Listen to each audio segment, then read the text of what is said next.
It's the host of today. So you got 3 old sea dogs, but only one of them's got the beard. Have a seat. The other, I've been and one of the others hasn't got any experts, hair you know. either.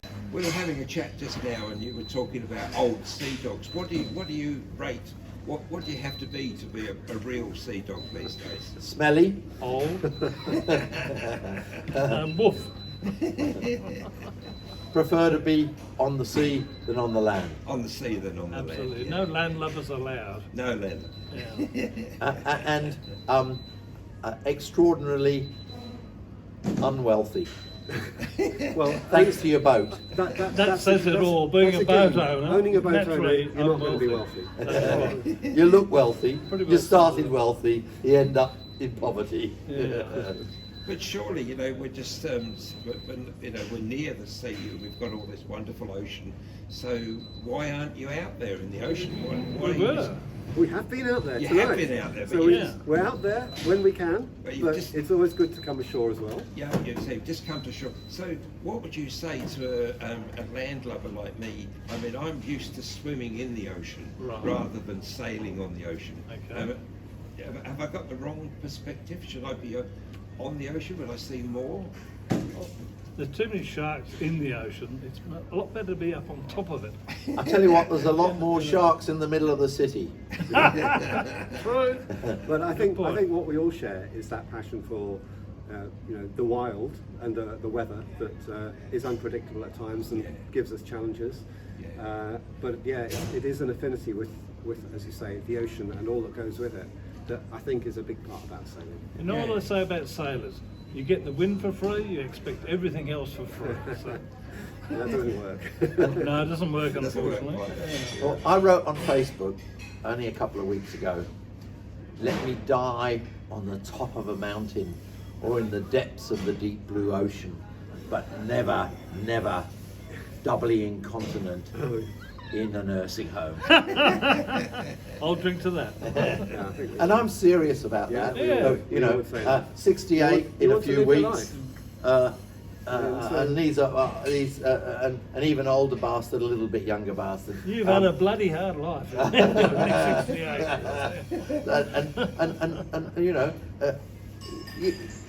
Death is within vision, and let it be something like that, not as aforementioned. The other day, I was complaining that my knees hurt terribly, and someone mentioned it's the cold, and I said, well, no, it's not. It's the low air pressure, because I'm used to being out in the bush all the time, and but how do you feel? Can you actually feel when the air pressure drops when you're out in the ocean? Low air pressure, that's because you haven't farted for at least 10 minutes. I think if you're feeling the cold here, you don't want to be sailing up in the northern climes around Norway or around Ireland. There you'll definitely Stay start to south feel the here, cold. One of the I do sail mostly in Europe, but one of the things I love about sailing here is the blue water, the blue sky, and the sunshine. Yes, So, the yeah. sunsets. And the sunsets. Well, certainly in the west here, you get such amazing sunsets. Yeah, we just take it for granted. Yeah. We do, unfortunately. And then when you go ashore, you have white sand, and what more could you ask for? Yeah, absolutely. I think if we had blue skies and just ideal winds, we would be bored as sailors. I think that it's the totally unpredictable, variable conditions that make it exciting. Yeah. And it's the Variable crew. different. Well, it's also the different sorts of challenges that you have, whether it's the weather or navigation, or just getting the boat to sail right with the wind that you've got. Or the wife. Teaching your crew or your partner. Yeah, we've all been there. So yeah, there's multiple challenges And in make one sailing. mistake. So it's being out there, isn't it? Out there with the weather, facing the challenges. When I go ocean swimming in the winter, people say, why don't you go in the pool? What would you say to someone who said that? I can't stand swimming in pools. I would not be a swimmer if I hadn't swim in pools. For me, I swim in the lake or in the ocean. Problem being And constant. the only reason to go in He's right. They are so boring. I'm trying to think of an analogy. It's like, I don't know. It's like being in a Spitfire versus being sat in the middle of a jumbo jet. Yeah. Yeah. I like that analogy. Not that I've ever flown a Spitfire. I've flown a gyrocopter. Now that's fun. Yeah. And live to tell the tale. Yeah, and live to tell the tale. I just love sailing out there. Boat's about 8 ton, and you've got 8 knots of wind, and it's pushing the boat along 6-7 knots or something. And it's just wonderful. You know, as soon as you turn off that engine, it's beautiful. Just getting blown along, sucked along. Well, that is one moment where you feel like you're getting something free. You're getting your power free. Yeah. And it's quiet most of the time. Yeah, that's a good feeling. But Sorry? I think, you know, coming back to your analogy with open water swimming, it's that little bit of unknown. There's always something that's going to happen that will come as a surprise, and you have to deal with. And it's that unknown element, I think, that you know, maybe if you just going across the Rottnest and back, it becomes predictable. But once you start to push a little bit further than that, you're heading up to the Abrolhos or around across the Bights, then you know you've got big challenges, and you're pitting yourself against nature. And it's Talking about nature, gentlemen, is the Bermuda Triangle a myth, or is it actually really? All myth. I think it's an absolute myth. Yeah, America loves to create myths. I mean, let's face it. There's so much growing traffic in the Bermuda Triangle. Of course, some of it's going to go missing, isn't it? Yeah. Yeah. But we've got some strange things happening on our coasts. I mean, we've had all of these ancient ships coming and wrecking themselves on our coast. But is it all safe now? Not surprising. How could you expect some poor bugger coming in the 1820s to expect it to be 20 miles out to be 2 or 3 meters deep? I mean, we got these lines of coral at various spots, and I mean, I'm told, and I don't know the actual history, but I'm told that 11 of the first 18 ships to come in after Captain Stirling, he came in 1829, the first settlement into this part of Western Australia. 11 of the first 18 ships went aground south of Rottnest, trying to come in on the South Passage, and after that, Captain Stirling said, "Nope, you only come in through the North Passage." We call that Gauge Roads now, and there's a good. What do we know about Gauge Roads? Damn good beer, isn't it? Yeah. There on the side. Well, we have so much more technology that does make it safer and more comfortable. We have better quality clothing that keeps us dry and warm. We've got GPS that tells us exactly where we are. We've got better weather forecasting. So a lot of that risk and adventure, maybe it has been subdued a bit, but you know, you still can't tame nature. Sometimes we get lone yachtsmen go out and they get into trouble in the Southern Ocean, and the taxpayer has to pay to save them. What do you think about that? Terry Bullimore, that's a classic case. Okay, let's talk about this. So what, 20 years ago? Probably more than that. Yeah, 25 plus years ago. I think that was terrible because that we, the taxpayer, and in particular Australian taxpayer and Western Australia, we sent out a naval ship right out into the Southern Ocean to go and rescue him. Right thing to do. That was the only feasible boating availability to go that deep into the ocean and to be able to save him. And that was great that it was done.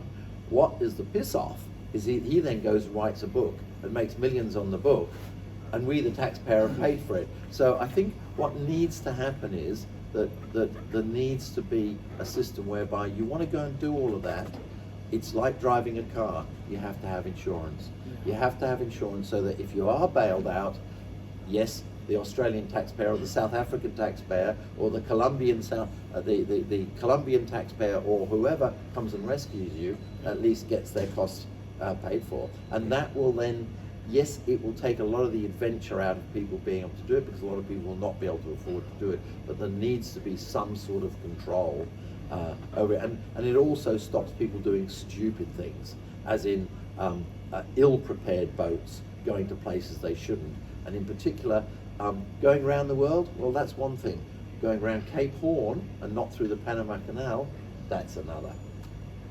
Yeah. Good point. Mind you, it might be quicker to go around Cape Horn if someone parks their ship right across the canal. Yeah. Right, yeah. Oh, that was the Suez, wasn't it? Yeah, that was it. Yeah. Yeah. I think it would be unfortunate if we didn't have people pushing those boundaries. Yes, absolutely. Yeah. You know, this was a highly professional race, but it's in the Southern Ocean, and that's the wildest place you can be sailing. So you cannot mitigate against the challenges of gear damage, or in this case, his boat capsized and lost. I don't know when he lost the keel, but certainly the boat was upside down. Yeah.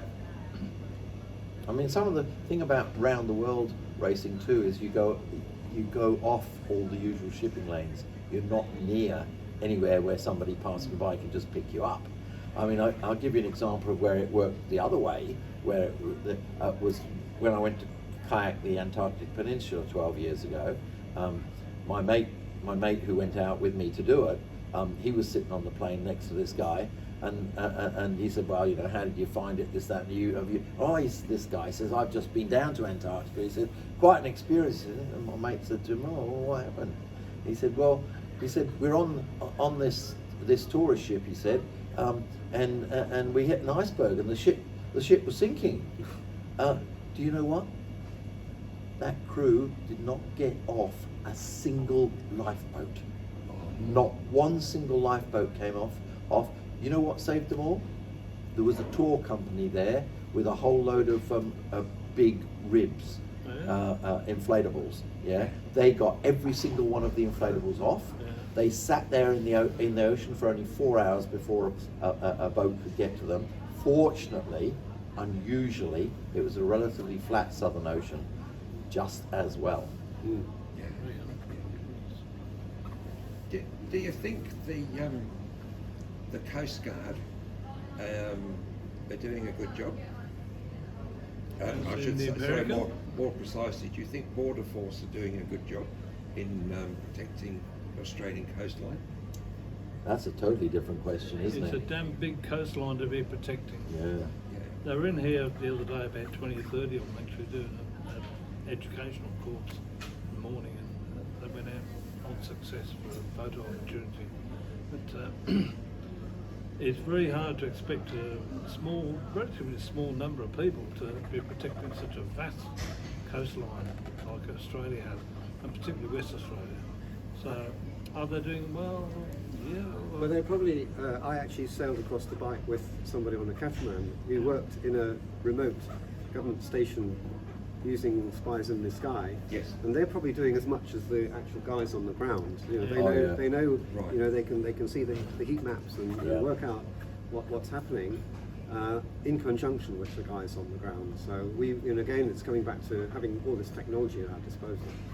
But Australia's got an amazing coastline to protect, I suppose. And of course the question comes up: what are we trying to protect from? But my understanding is that the other way around, the Coast Guard here isn't so much responsible for leisure boat rescue. That's all voluntary through the marine rescue, Yes. sea rescue, rather than the Coast Guard having a liability towards. We have in the UK, we have Coast Guards who will have helicopters coming out to rescue, things like that. But Yes. I think here it's more down to voluntary organisation. Yeah. So That's different roles. Different roles. Yeah. Probably Indonesian fishermen that protect us from, I think. Yeah. All the time. And of course, illegals, which is of course a very debatable issue, which we probably shouldn't get into, because that's a very Why not? political Get into issue. everything else. Yeah. All right. Well, I think we'll call it a wrap for now, and see how Jeff goes on this. But hopefully, it's got you gentlemen thinking as well. What sort of things you would actually like to put across, and what things your audience would like to hear. I think one of the things I've talked to two people this evening, or one this afternoon, the guy I sail with at the weekends, and Andrew, about what we as enthusiasts need to do to bridge the gap between teenagers and early 20s who are sailing dinghies and us old fogies who are sailing bigger boats, and keeping that interest through into those middle years when you probably have other things on your plate with families and so on. But yacht clubs like this, you look around and they're almost dying on their feet because they're run or maintained by the let's say the retirees rather than the youngsters. We need to do as a sport. We need to do more to get young people into sport and keep them in, not just have them come in and disappear. I can talk fairly from a fairly knowledgeable position on that in regards that I've had a sailing group now for 16 years of bringing people in, and I think Royal Perth Yacht Club looked at me as a bit of an outsider because I had a club within a club, so to speak. It wasn't just out of Royal Perth, but it was. We also went off from other places as well. But I was for a long time based at Royal Perth Yacht Club. I think Fremantle is a lot more accommodating. I mean, it says you can bring in 5 crew with you to the place, but I mean, I have 765 crew. Not some of them are dead, wouldn't have never been on a boat. But people that just register to be able to come on, they're not charged to come on board. Yes. They maybe can buy me a beer or a meal, but we have a constant flow through of people, some of whom then go off and do more serious sailing. Some and we have different levels. Like on a Wednesday we do twilight sailing, which is sort of semi-serious, which is racing, but it's not serious racing. Then on Friday, I just do motoring, and either motoring on the river in a motorboat up around the city in East Perth just to look at the lights, and or Friday night here, just motoring, no sailing at all. Yeah. Then on weekends we go away for a day or 2 or more days, sometimes a week or so, with a smaller group and sleep on the boat. And that sort of is more, how do we say, cliquey really. It's us guys that are doing it, and we. But this is an excellent way of bringing people in who wouldn't otherwise. They come along socially, but they'll take away something about the We sailing. need to dispel the rumour that it's not an elitist it's not sport. an Yes, it's elitist not. Everybody rich believes person it too. sport. No, it Yeah. doesn't I'm an have to be. electrician by Yeah. trade. Yeah. I inherited the boat. I paid cash after my mother died. Hence I named the boat after my mother, Spirit of Sylvia. But apart from that, I'd lived to about 40, 50 years old, and I worked as an electrician and a sales rep, paid off my mortgage, and all my debts were cleared before I actually bought the boat. But I don't consider myself elitist at all. Yeah. And I encourage anybody and everybody, no matter race, colour, or creed, or education, Absolutely. or income, whatever, please Yeah. come and sail and share the joy I do. Well, That's something I found out about this club, is that this club is not cliquey, and this club is Fremantle Sailing Club is the biggest sailing club in the Southern Hemisphere, but it's not cliquey and it's not elitist. No. And There's heaps of millionaires here, Yes. And but I would say there's heaps that of working class people here as well. there's a formality about some clubs, and Perth is one. Yes. But in general, I think that the clubs are more accessible. Yes. Well, they are very accessible. Yes. Yeah, and there isn't a snottiness about it at all. Not at all. And yes, okay, mostly, maybe Neil is an exception, but mostly the skippers are at least comfortably off to be able to afford a boat, or have made great sacrifices to have a boat. But the crew can vary from being millionaires to being very ordinary people financially. They don't have to have any money. Or I think we would all see ourselves as ambassadors of the sport and try and encourage people. I had 7 people crewing with me over the 5 months that I was sailing in the Mediterranean last summer. People I didn't know, I invited on the boat to give them an experience. It works for me because I like passing on my enthusiasm. Michael, the other guy that I was talking to this afternoon, he was saying, "Oh, I had some great people, but they got so enthusiastic. They're all now sailing on the Formula One boats, and they've moved on to the next level of racing." Yeah. And so, we were out last weekend with myself, him, and 3 other people who hadn't sailed on the boat, and we were trying to race. So, but he's bringing on that next generation again. They'll probably go off. Some of them will go off to the big boats in a couple of years' time. But that's an important role for the club as well. That you have people like that who can bring people on, give them experience, teach them something, and grow that body of knowledge. That's how I got involved in it. And I was a sales rep. I was calling on Qantas, I'm a purchasing officer, and trying to make polite conversation. He had a photo of a yacht on his desk. I said, "Oh, you're into yachting, are you?" Trying to just make a sale.